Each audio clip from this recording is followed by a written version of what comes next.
Je vous l'annonçais en titre, le président Moïta Broderson s'est exprimé sur notre plateau en fin d'après-midi, une séquence enregistrée que je vous propose de visionner. Regardez. Moïta Broderson, merci d'être avec nous.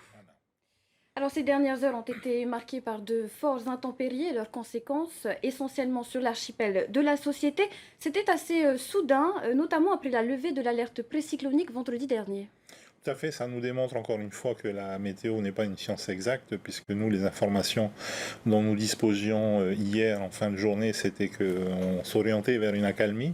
Et puis finalement, dans la nuit et ce matin, on a bien vu que c'était pas le cas, et ce qui a causé donc tous les dégâts qu'on a vus en journée. Justement, rapidement, ces prévisions, elles ont beaucoup fait réagir. Comment les interpréter? Écoutez, moi je ne suis pas météorologue, on est obligé de se fier aux services qui nous fournissent ces prédictions. C'est très difficile, c'est un système dépressionnaire qui varie de manière très rapide dans le temps.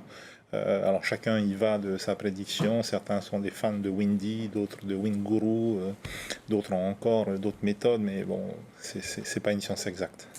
Face à cette situation, l'état de calamité naturelle a été déclaré ce matin. Qu'est-ce que cela signifie concrètement? Alors cela signifie du côté de l'administration qu'on va pouvoir mettre en œuvre des moyens qu'on ne peut pas mettre en œuvre, notamment des moyens financiers, sans cet état de calamité naturelle. Et puis ça permet aux victimes de pouvoir s'adresser plus efficacement à leurs assurances.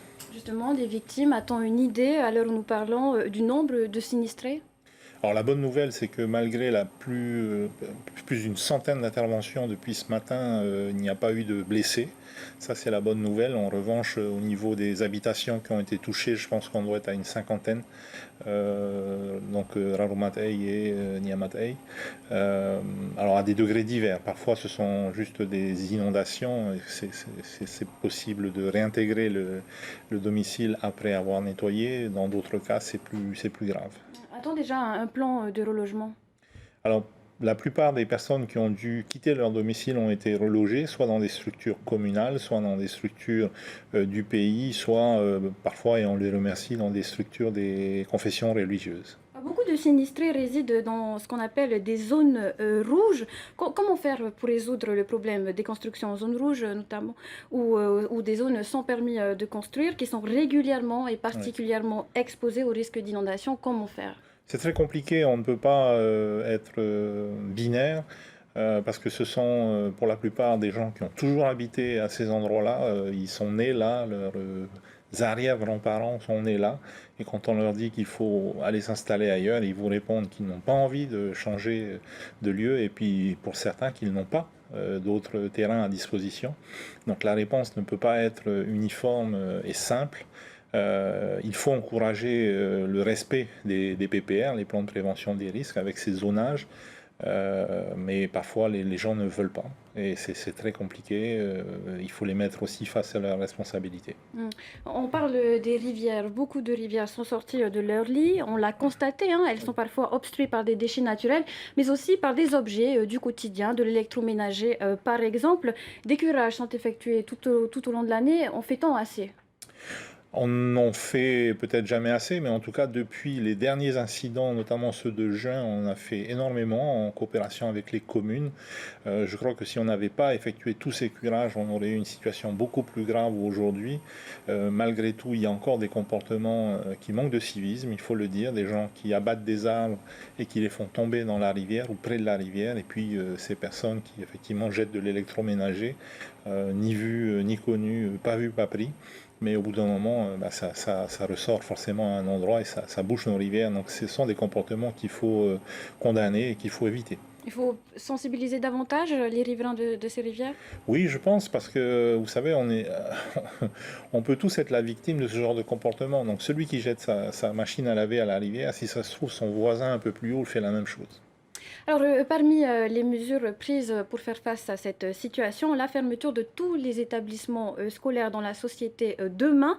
Ce matin, il y a eu la fermeture des classes, il y a eu la DGEE, pardon, qui a informé de la fermeture des classes un peu avant midi, donc à la dernière minute. Que s'est-il passé? Alors non, nous avons, puisque les établissements secondaires sont de compétence du pays, nous avons pris un arrêté, donc le ministre de l'Éducation a pris un arrêté pour la fermeture des établissements secondaires. Il y a eu un problème de communication, puisque le communiqué de la DG2E faisait référence aux établissements, et dans leur terminologie, les établissements, c'est le secondaire, puisque quand ils parlent du primaire, ils parlent d'école. Bon, ça n'a pas été compris de manière uniforme par l'ensemble des gens qui ont lu ce communiqué, ce qui a provoqué les quelques cafouillages qu'on a eus en journée. Météo France prévoit des risques de pluie pour les 24 prochaines heures également. En début d'après-midi, le Haut Commissariat a annoncé également le renfort des forces armées. 2 sections ont été mobilisées. À quelle fin peut-on le rappeler aux téléspectateurs? Ben écoutez, moi ce matin, très tôt, j'ai demandé effectivement à l'État de mettre en œuvre le soutien des forces armées. Nous avons des équipes de la DEC, dans la direction de l'équipement, qui sont à pied d'œuvre depuis presque une semaine maintenant, et certains sont épuisés, notamment au Raromat Ay. Nous n'avons pas les mêmes effectifs au Raromat Ay que sur les îles du Vent.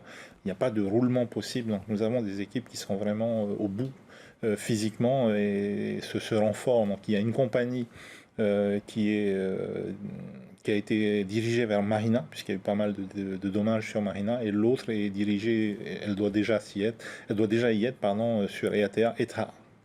Et des moyens seront déployés ce soir, demain. On attend de fortes pluies. Vous vous préparez déjà? Alors les pluies vont commencer ce soir et vont normalement continuer jusqu'à demain matin.